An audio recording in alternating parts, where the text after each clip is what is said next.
And we're back for our next presentation on the third day of the Museum of Native American History's Cultural Celebration Indigenuity 2.0, honoring the lessons of Mother Earth. We cannot give the biggest gratitude to Dr. Daniel Wildcat, who has brought so many amazing presenters into our life. Not only has it been just a place where the most extraordinary, joyful people are meeting over such a, serious subject of climate change. And it is our honor to host this next presentation. I'm going to turn it over to the moderator, who is Sam Sinovia. And this is titled Uncovering Native American History, Native History and Preparing for Climate Futures, TCUs, and New Technologies. Thank you all for joining us. We absolutely appreciate it, and we're broadcasting around the globe.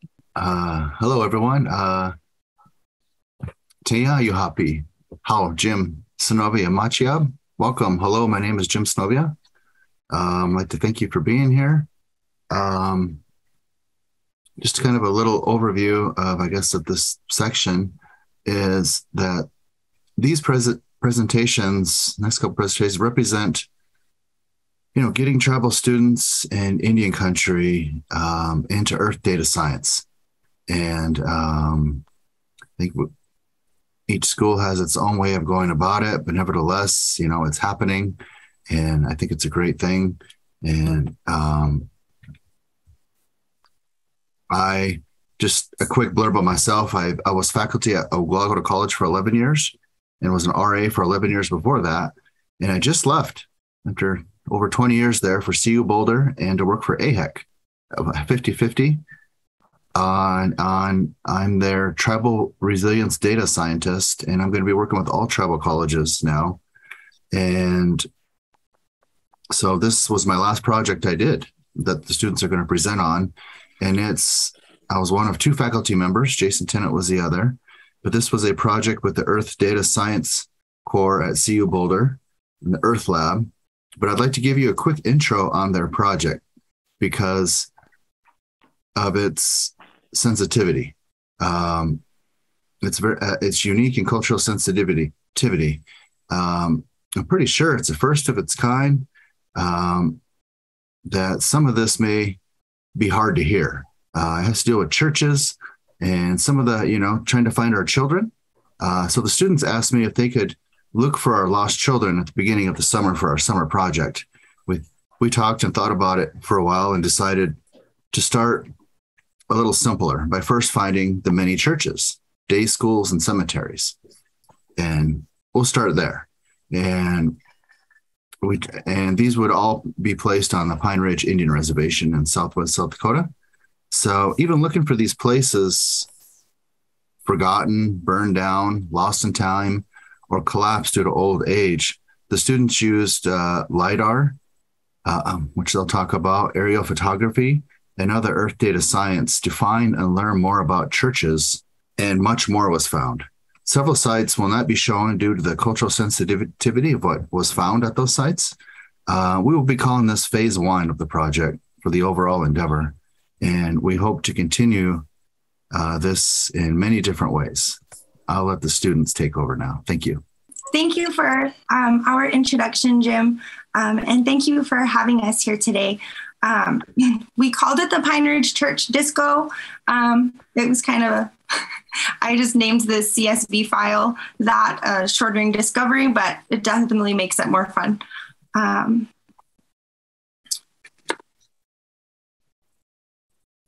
So our study area, of course, was going to be Pine Ridge area.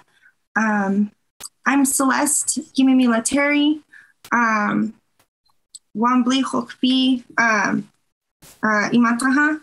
So my family's from Wambli in Pine Ridge, South Dakota.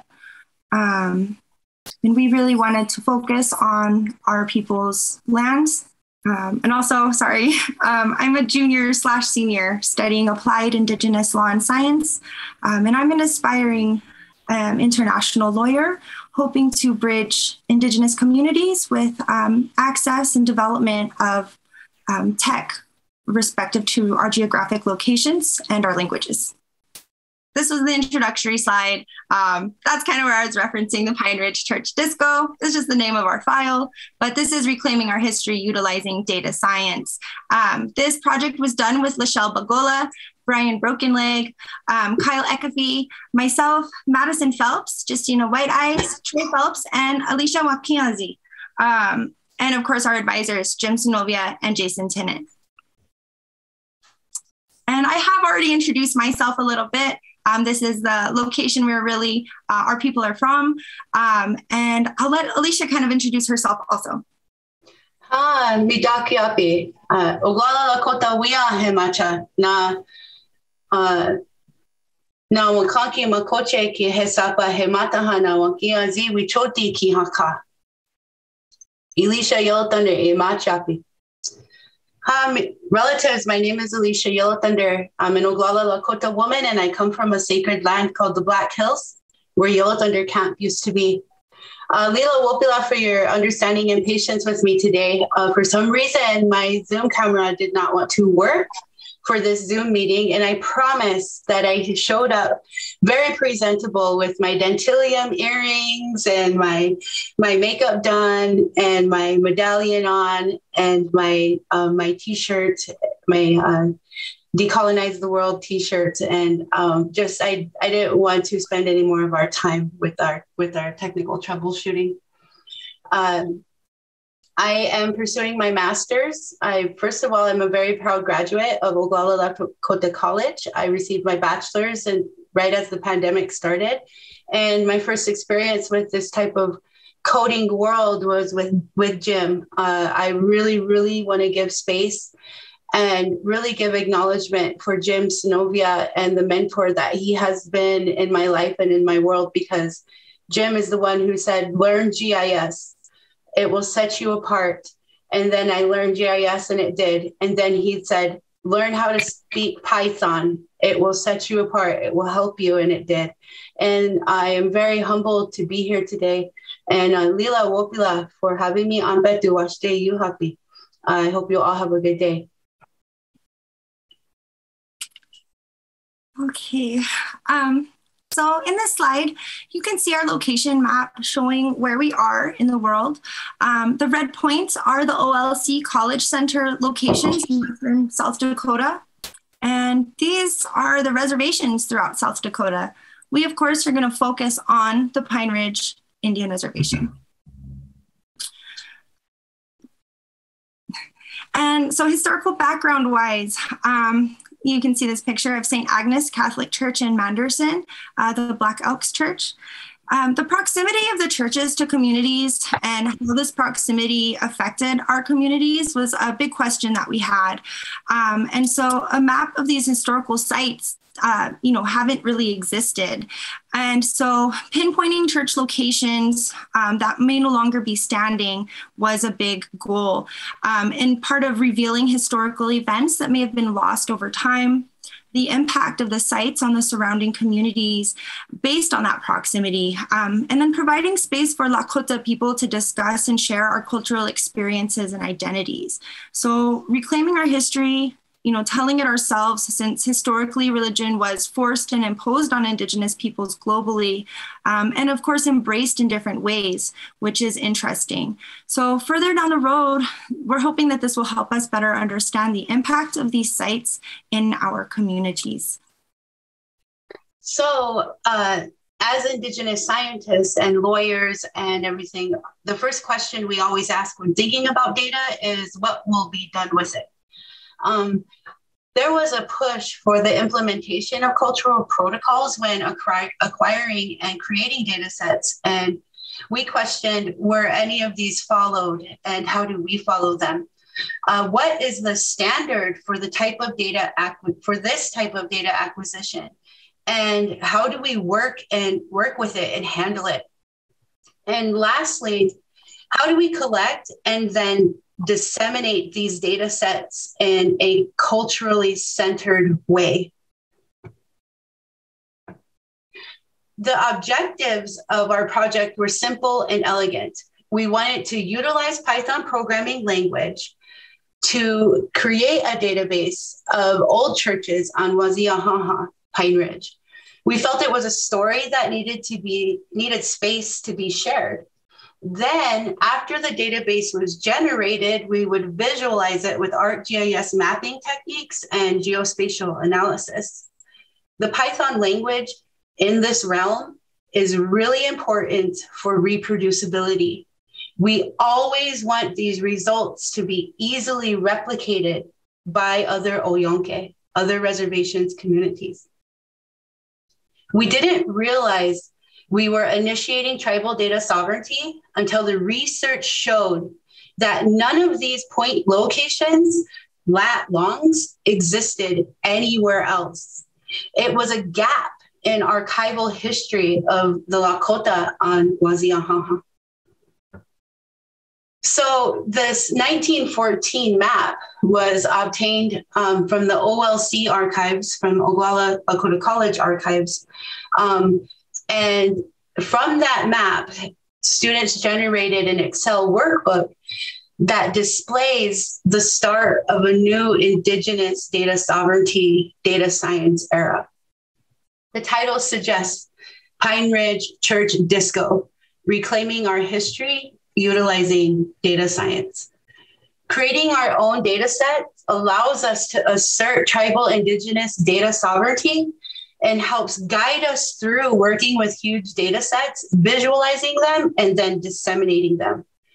Cultural protocols are one mechanism of data protection and security, and we wanted to understand how to apply that to data acquisition. Celeste. So in 2009, the USGS launched the new Light Detection and Ranging, LIDAR, elevation data program under the American Recovery and Reinvestment Act. That program finally reached Waziahaha, Oyonke, and LIDAR data was collected in the summer of 2018. So this is the source of our LIDAR work. LIDAR is is working with aerial LIDAR from the USGS. And, it's images that are taken about 20 to 30,000 feet from the ground. And the light detection and ranging data is collected from aircraft using sensors that detects the reflections of a pulsed laser beam. So the reflections are recorded as millions of individual points and collectively called a point cloud.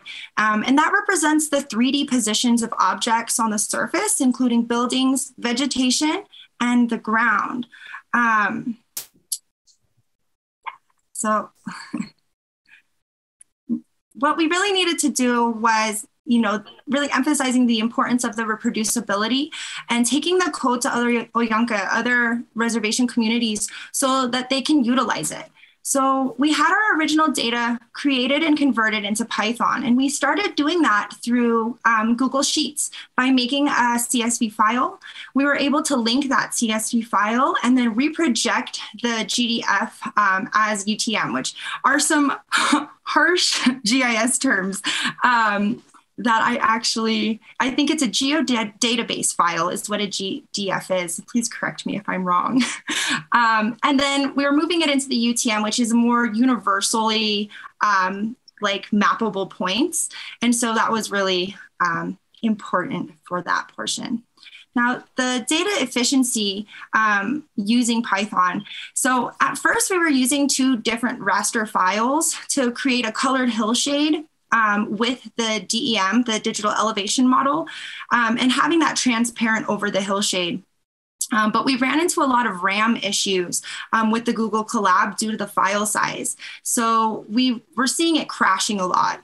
But we were actually able to solve this by using the Rio X-array code in our Python notebook to create a hillshade actually from the digital elevation model, which would eliminate the need for the other image file. So it was really nice because, of course, we didn't have to deal with those file size issues. And then also for accessibility reasons, making these files in programs like ArcGIS Pro requires, good equipment and a license that costs money. So finding out that we could do this in Python was really vital and definitely opens the accessibility and affordability for folks looking to try this.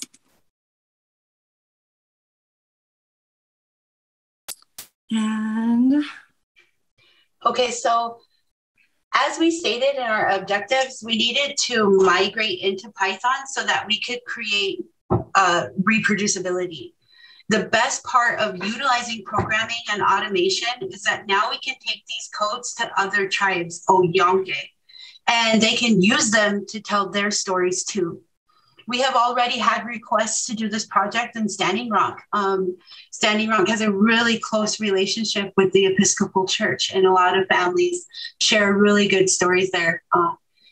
What I really want to really point out is this is an example of a code that was generated by students like Celeste at the EDSC CU Boulder. In the coding world, we call this an example of a clean code. It was like we were wizards, wakawi-cha na wakawi, because when this code finally worked and then visualized the map, it was like seeing a falling star fall right into our backyard. This is the falling star that we caught. This slide shows what was accomplished using a Python code. That is a digital elevation model and a hillshade. Those are fundamental aspects of any and every map. And that was the initial creation of data. A CSV point data sites of churches with coordinate data conversion. These were sensitive data sets, and these points gave us an acute awareness of what it looked like to actually visualize these types of things on the Oyonke. The shapefile of the reservation border, which is a government treaty imposed boundary of the Wazi Ahaha Oyonke. And by creating our own data structure, the CSV church database, it allowed us to move forward with working with LIDAR, NAPE, and other science data in the remainder of the presentation project. This is the Holy Guardian Angel Church, which was the very first site we located from the church database. And Jim did some historical research and actually found an old photo of this church. And so we decided to use this as one of our LIDAR sites for investigation. The church is completely gone, except some of the remnants of the foundation, which are visible with the LIDAR data. This appears to be an all Lakota Rand site.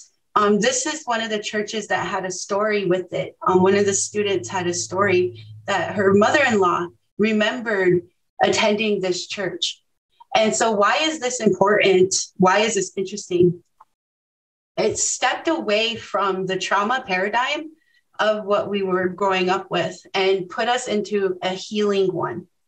The elders ran these churches, and we ask why. Didn't they have the stories we all hear growing up? And we think it was them still just trying to minimize the harm. And it was beautiful to see.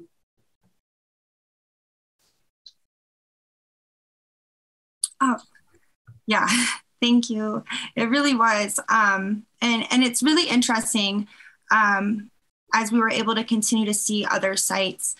This is a 3D Google Earth image showing the surrounding environment and what it looks like today at the Holy Guardian Angel Church.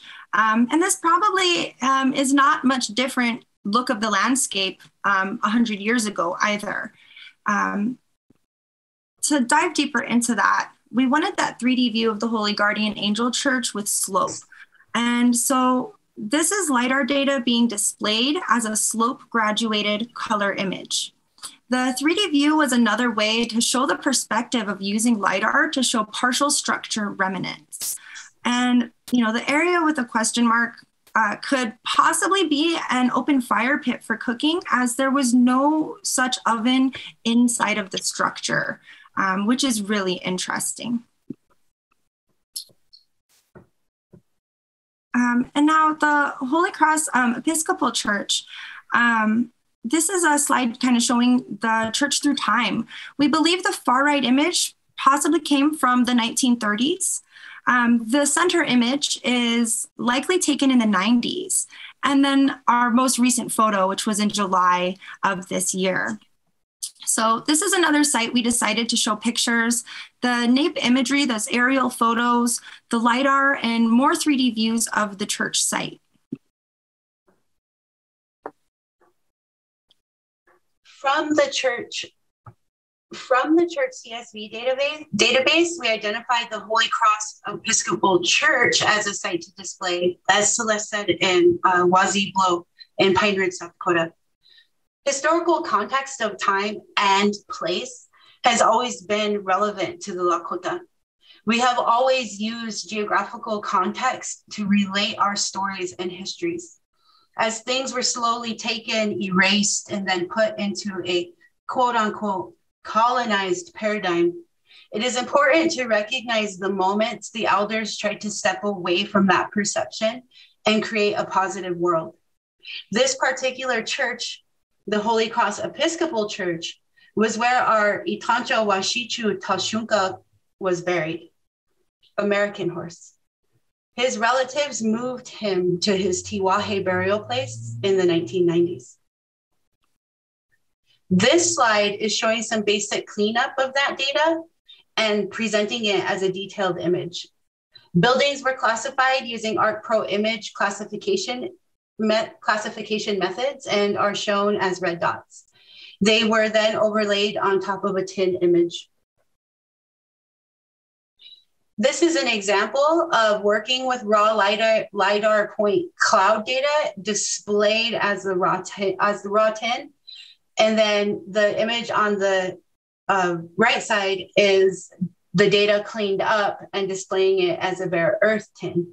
Image classification includes like removing trees and shrubs, and then it lets the computer lets us have a much more like a better view of the ground topography. And this here, is some of the information in LiDAR data. Those are the locations, like some of the information in this LiDAR data. There are locations such as latitude and longitude, as well as that elevation data. So because of that, this is 3D data. So we figured, why not take the 3D data and make a 3D image? Now, the Sentinel satellite land cover data was used to take a look at the surface environment, such as vegetation, water, tree cover, and etc., like all of those things. But this was all done at the church sites. So the next slide, we're going to explain why we thought that data might be useful.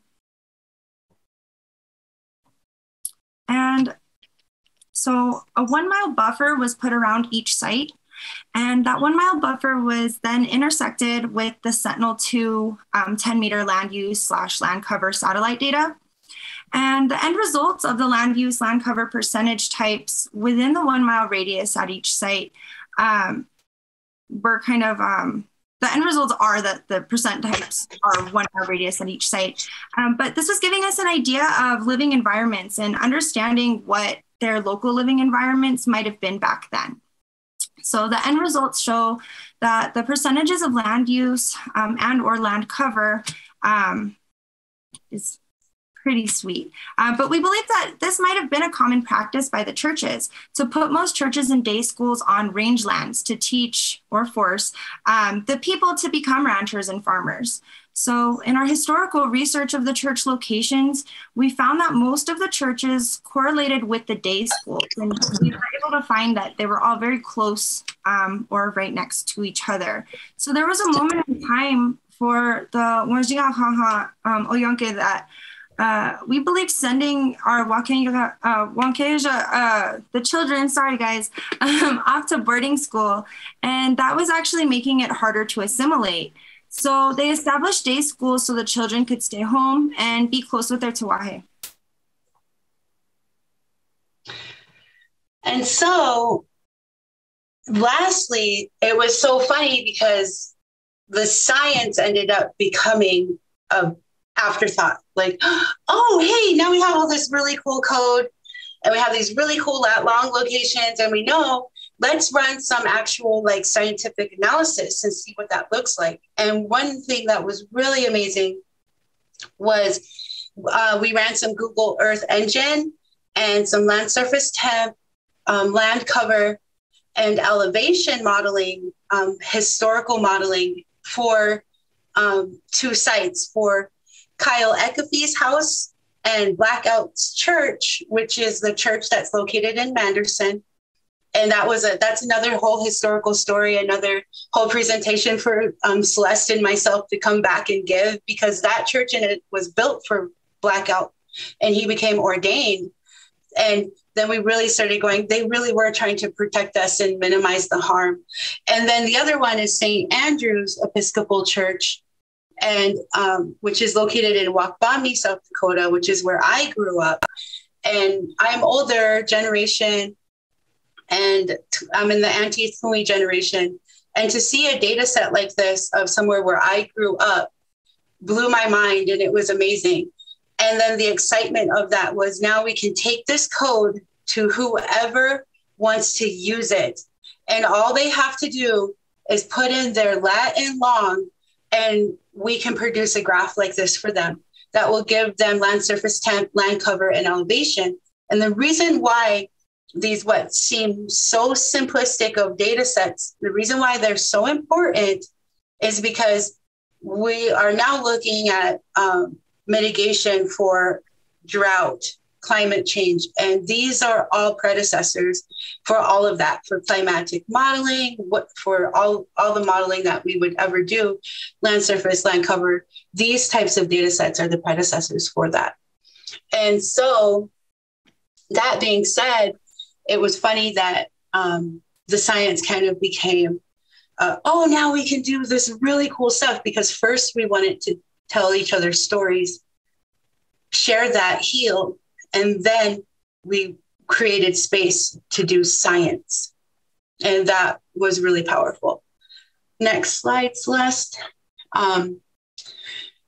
These are our acknowledgements. We really want to give acknowledgements for the individuals who couldn't be here, also for our ancestors who me and Celeste really feel guided by ancestors to be in these places and to speak these things and to do these analysis. And so it sure has been life-altering, I will say.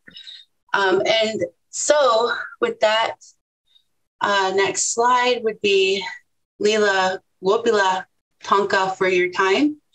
It's been very humbling to be here today. And Wioyunge Luhahe is how you say, do you have any questions in Lakota? Washte, hachetu. Thanks, ladies. Great job. Anybody have any comments, questions, or anything? I got a question. This is Jennifer. How long did it take to get the data to get all the information put together? It seemed like it would take a lot of time to get the LiDAR information and the data to be put together.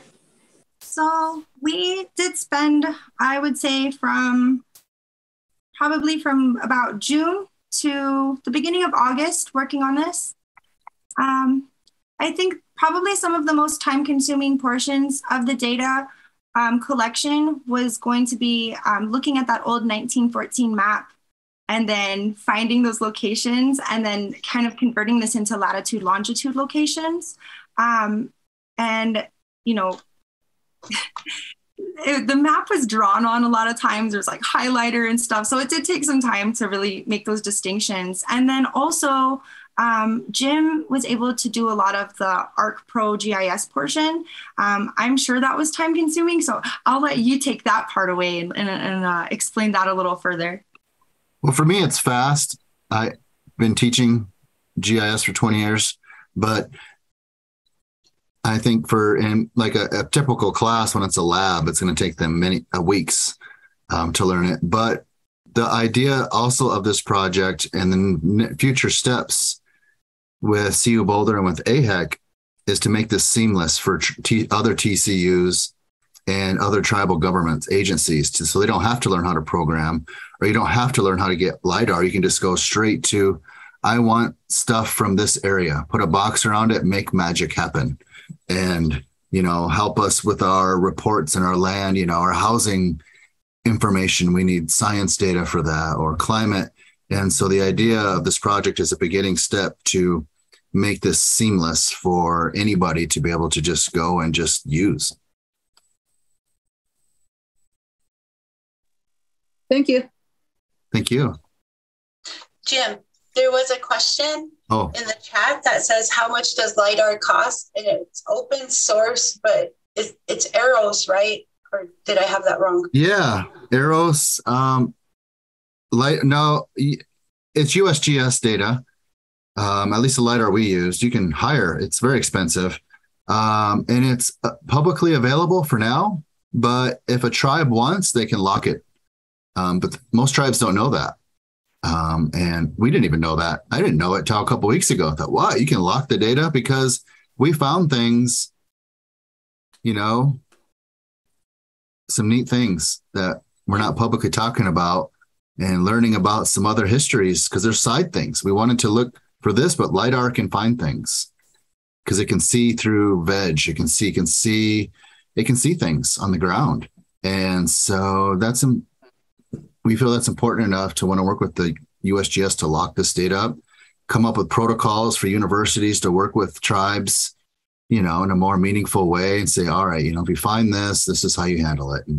And because we want work done on the res, just don't need them stealing our culture, right? I did want to add that was a really interesting portion of this project for us. I guess I'll put my hand down. And it was that this required us to really work with our communities and talk to our elders and start conversations about our histories and what people knew. So there was a lot of data collection that was really organic. And I thought that was a really healing aspect to this project also. Thanks. Well, I think we can hand it over to Alexis. It's here. Thank you, Jim. And thank you to your students for presenting your research with us today. It was very interesting and I found it enlightening. Okay, so hello, everyone. Good afternoon. My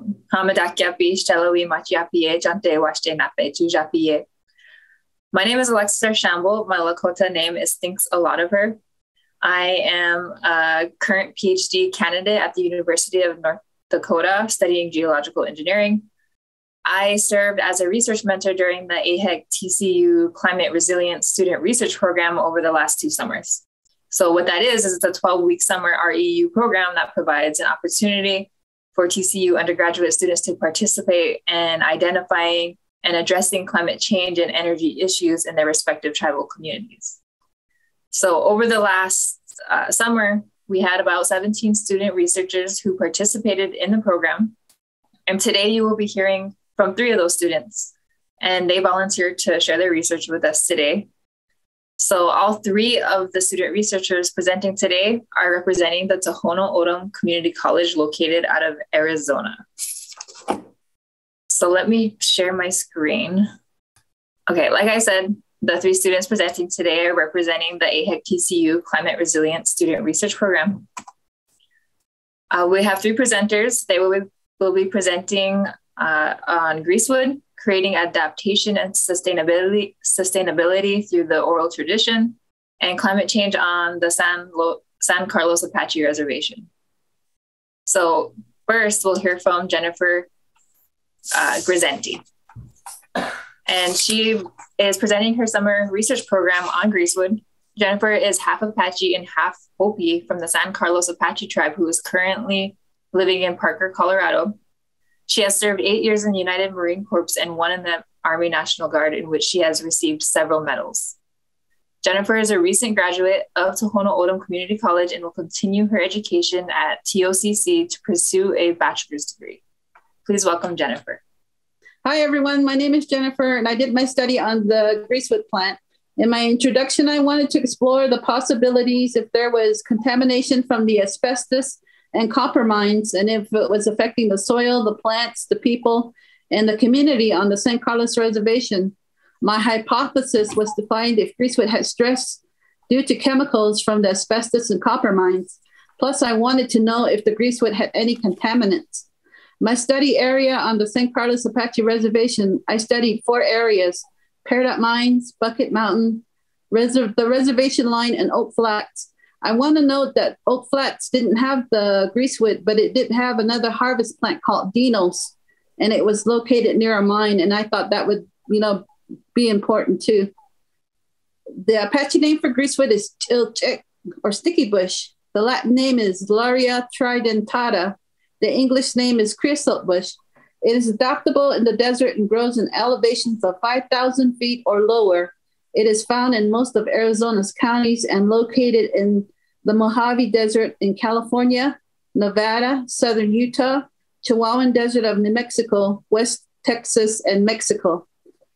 I had to find out what transpiration and pH were, so I had to learn to find out if the water was acidic or basic. And I used a 1-gallon freezer bag, and I covered a handful of greasewood and the greasewood plant and tied a pipe cleaner around the freezer bag and made sure it was secure enough for the sun to produce water. Then we measured the water using a graduated cylinder. How is the water tester used? We used a water tester which tested for 16 contaminants. We narrowed down the contaminants to 4. We dipped the tester strip in the water and waited a few seconds, and then we produced what was produced from the greasewood. We compared it to the chart on the bottle. How to use a soil moisture meter and what is soil pH. Our study area was 3,400 to 3,900 feet in elevation. We also use a soil moisture meter to understand if the soil had acidity or alkalinity. The pH scale went from 1 to 14 and the pH 7 as a neutral point. We also learned about the hydrogen ions in the soil. I also did a survey to understand the knowledge of the community and the uses of the greasewood plant. 20% were male, 80% were female. 20% did not have knowledge about the greasewood plant. 80% had knowledge of the plant and use it for medicinal purposes. The 40, 50, and 60-year-olds were the majority who used the greasewood plant. In conclusion, the transpiration produced less than 1 ml of liquid for a 4-hour period. Our water produced was basic, and the range was 3.5 to 8 with the water tester. There was contamination in the water, but it was at safe levels. We tested for copper, lead, chlorine, and mercury. The soil was dry and dark, less soil moisture, and it had a range of 1.0 to 1.44 in the soil moisture meter. We learned that the contaminants from the asbestos and copper mines were not harmful enough to damage the greasewood plant. The community can continue to harvest and use for medicinal purposes. My hypothesis was wrong. I did make some mistakes. Our freezer bag got contaminated from rain and it was not secured tightly. Since I did not get enough moisture, I should have experimented with a 24-hour period. And I really learned from this experiment, and I would like to continue more studies in different areas of the reservation. Thank you for your time. And if you have any questions, I would be glad to answer them. And I would like to note that I did have a mentor, Augusta Rattlinghawk and Mark Pleitis, and I would like to give them recognition and for assistance from Krista Slick and Seth Pels for giving me the idea to use the harvest plant. Thank you. Okay, thank you, Jennifer. Yes, you may post this website. We'll move on to our next presenter, and we'll save all of the questions until after our third presenter. So our next presenter is Danelle Jishi. She is a Dene woman from Northern Arizona and currently attending the Tohono O'odham Community College. She is majoring in fine arts, and her interests are making Indigenous-centered stories through film and literature. So welcome, Danielle. Hello, my name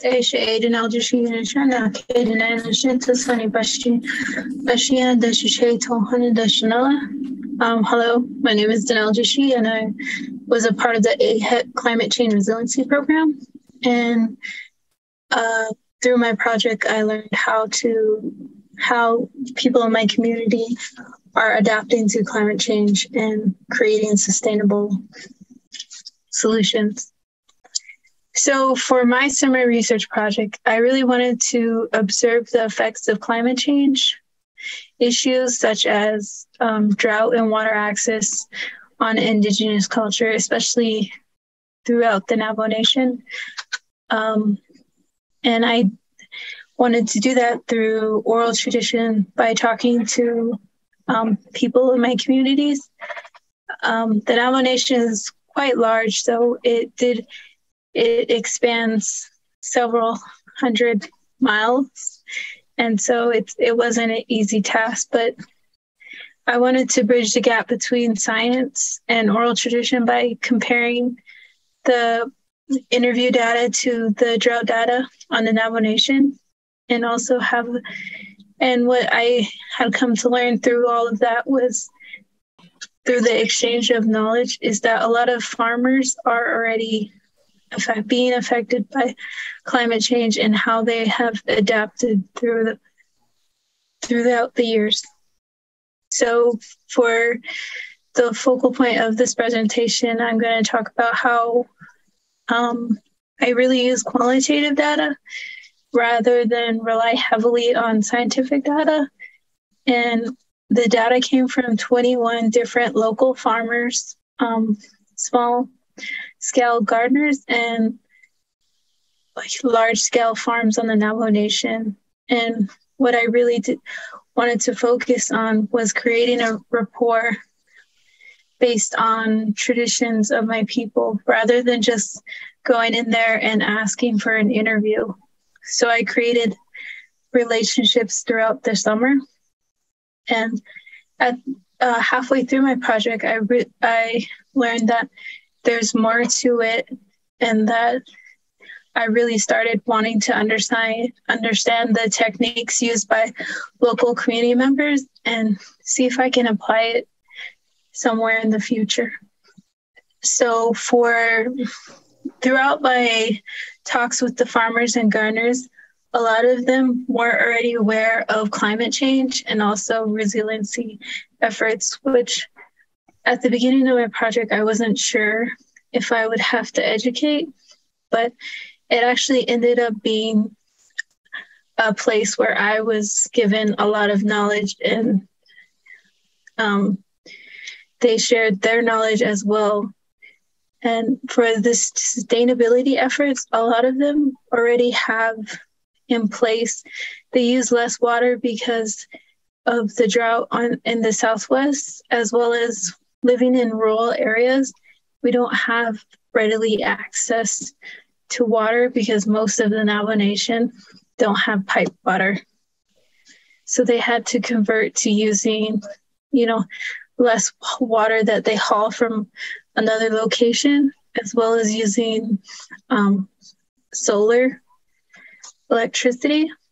And most of them have been focusing on reducing chemicals as well as not using GMO seeding. And one farmer in particular started researching drought-resistant seeding. And this research, it was actually handed down from him from his grandfather. So 3 generations have been trying to figure out how to use drought-resistant seeding. And a lot of them have already started sustainability efforts by reverting back to traditional practice. And one thing I found interesting is that my people a long time ago were already using drip farming, which uses less water. And so for climate adaptation, a lot of them use dry farming, which is reserving what little rains and snow precipitation the homeland gets for later use during the crop seasons, as well as mesh farming for higher temperatures and early frost because the seasons are starting later, or they are starting early in some cases, as well as drip irrigation.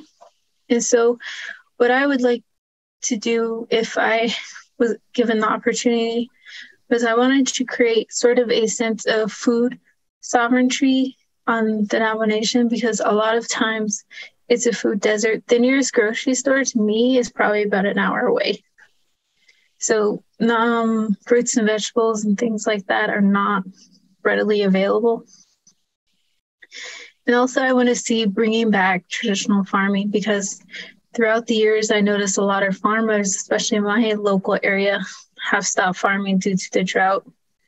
But if we can share this knowledge that I have learned throughout the summer, and maybe they can apply some of the techniques and start farming again, as well as educating the community on, how everyone could possibly start their own family garden. Thank you for your time and listening to my presentation. Thank you, Janelle. Again, we'll save the questions for the end of the presentation. We will move on to our third and final presenter, Angelisa Hoffman. Angelisa is from the White Mountain Apache tribe of Arizona and currently resides on the San Carlos Apache Reservation with her fiance. She was a 1994 USDA Tribal Scholar with the United States Forest Service. Angelisa is currently attending the San Carlos Apache College, where she is pursuing a degree in liberal arts and aspires to attain a bachelor's degree in environmental science or natural resources. Angelisa envisions herself assisting her tribe in tribal forestry management and hopes to encourage other Native Americans to pursue higher educational goals. Please welcome Angelisa. Hello. So the climate change on the San Carlos Apache Reservation.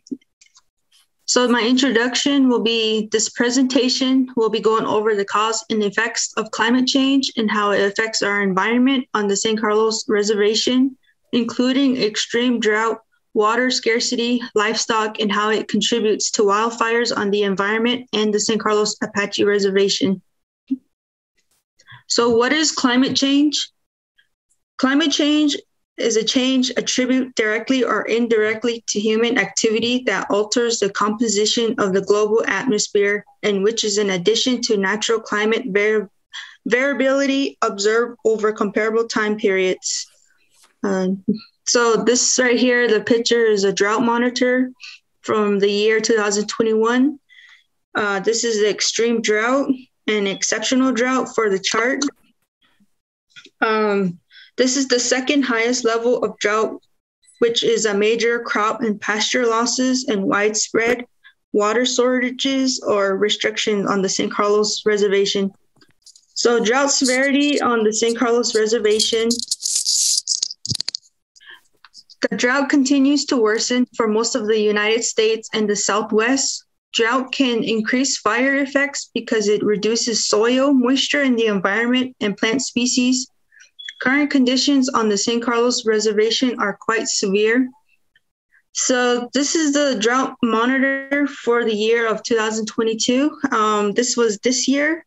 So it's basically, it changed from last year, comparing it to last year. So this year it's abnormally dry and severe drought. And then for the August of this year, it was abnormally dry. So it just got lower. So this is a chart describing the colors on the drought monitor. So the color was in August was the first category of DO. So the forage is limited and soil is dry. The fire risk increases.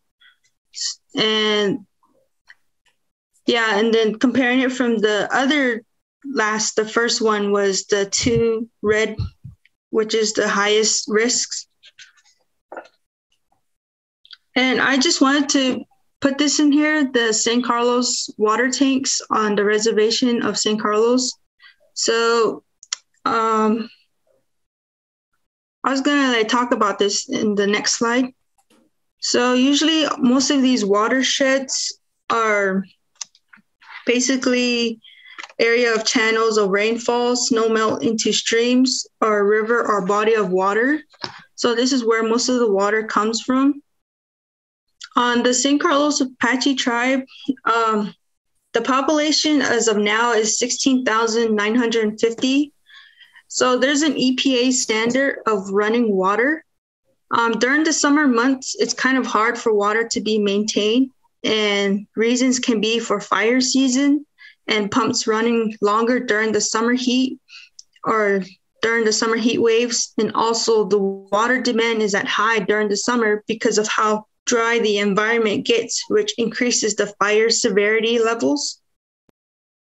So some communities can go without no running water, and due to drought and dryness, wildfires are at high risk on the reservation. And this is like the community helping deliver water to the surrounding areas on the reservation. Next. And this is the part where I talked about climate and drought impacts. So climate change has produced dead and dry field moisture, and there was no monsoon during the year of 2020, which was a case of a bad dry severity. So this table details wildfire for month and by district, including a pivot table that reveals the grand total of fires for the year of 2020. So it was 363 wildfires, sorry. And on the San Carlos Reservation, this is the map of the reservation. The green dots on the map are natural cause fires, and the red dots are human caused fire. This table indicates current wildfires by 2021. And the reason why I would say this is because the drought severity of this last year in 2021. And this is just a picture of that 2019 fire for the Cattle Association livestock, which affects them also. Livestock and water loss. Drought is an arid seasonal time for cattle and livestock. Food scarcity and rain is very essential to the cattle. And I just wanted to bring this up too. This is a Coolidge Dam. Most of this water comes from the Gila River. And usually this is used for farming or for firefighters if they need water, or another is the mining company that uses this water. And mostly tens of thousands of people rely on this water for supplies. And this lake has been suffering from drought also. So yeah, just comparing the both photos. So in conclusions, by communicating with Wildlife and Recreation, local environmental protection agency, local forestry and fire management to help indicate established areas on the reservation are deemed at high risk of environmental and ecological depletion, help promote residential and community awareness, impacts of drought and high fire danger severity that can impact 16,950 tribal community members, and drought and water severity is an ongoing issue that affects not just the San Carlos Reservation, but worldwide. Oh, my reference page. And my acknowledgement to the AIHEC committee from this past summer. So yeah, thank you. AIHEC, Ashok.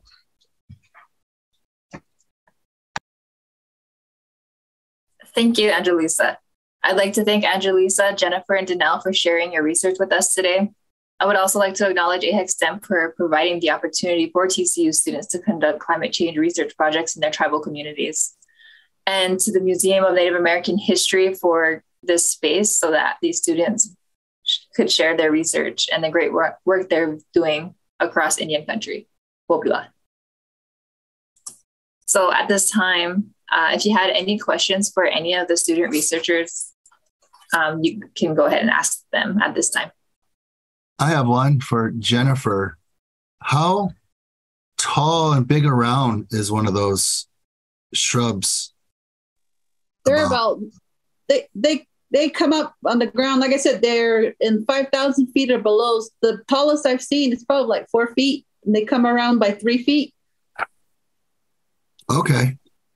Yeah, and they're used for the medicinal purposes. They're used for colds, for athlete's foot, for tea, aromatherapy.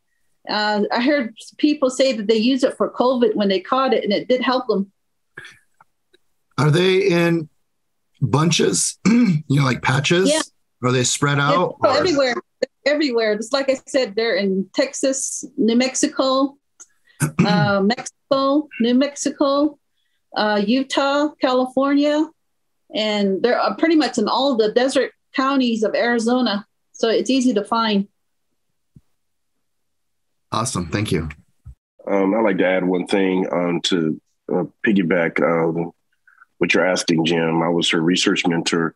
Where we took these samples at for the Greasewood was one of the sacred sites for the tribe called Oak Flats. And right now it's a lot of controversy with the mining corporation in that area. Matter of fact, this picture behind me is part of the Oak Flats area for Arizona. And it's just, I think it's about 20, maybe 30 minutes away from the San Carlos Reservation.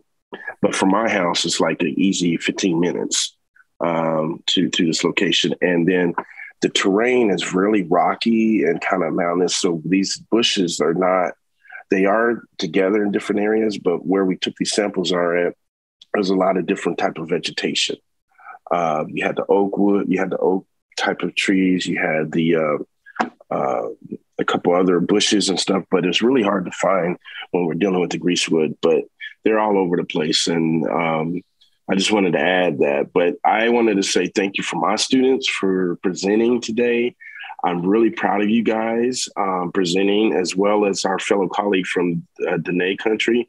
Sister, go on ahead and keep doing your work up there, and especially about the traditional farming that still needs to be done.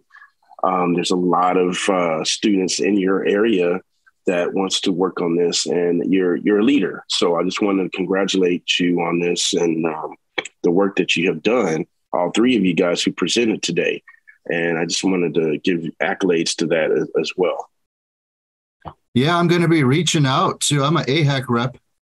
I work for AIHEC now as well, and I'm going to be reaching out. I'm impressed. So you're on my list now to further these for there at Tohono O'odham and San Carlos Apache. So yeah, I'm going to be reaching out to you guys and look into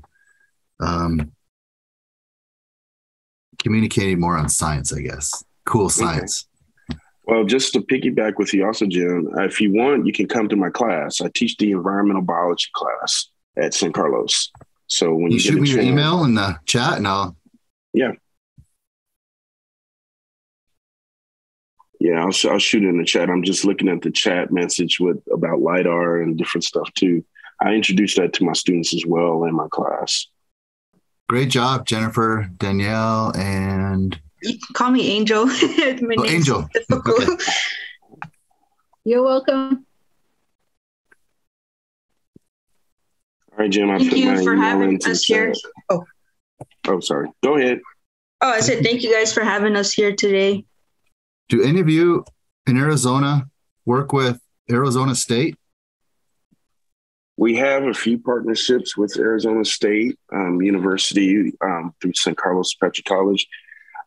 The actual undergraduate research has really been with AIHEC this summer, and I was proud enough to serve as a research mentor, which I want to expand on this opportunity for my students at our TCU for the upcoming summer as well. But at ASU, I have not established connections a lot with the different faculty or other potential science faculty at ASU that you may know of or AIHEC might be associated with. But primarily, I'm really trying to give a lot of opportunities to my students in my realm of the biology faculty there. And I'm the newest STEM faculty there. I'm the only STEM faculty at San Carlos right now, but I'm trying to expand that opportunities there. I don't know what else to say. Thank you, everyone. This is great. I love how you all incorporated your culture into it too. I think they go hand in hand. I think all our people and our ancestors were scientists too in their own way. And, you know, we all have our own language for that and own ways of going about it. But I think that's great that you all are doing something to protect our planet and our communities and our people and our families. And I think that's really good to see.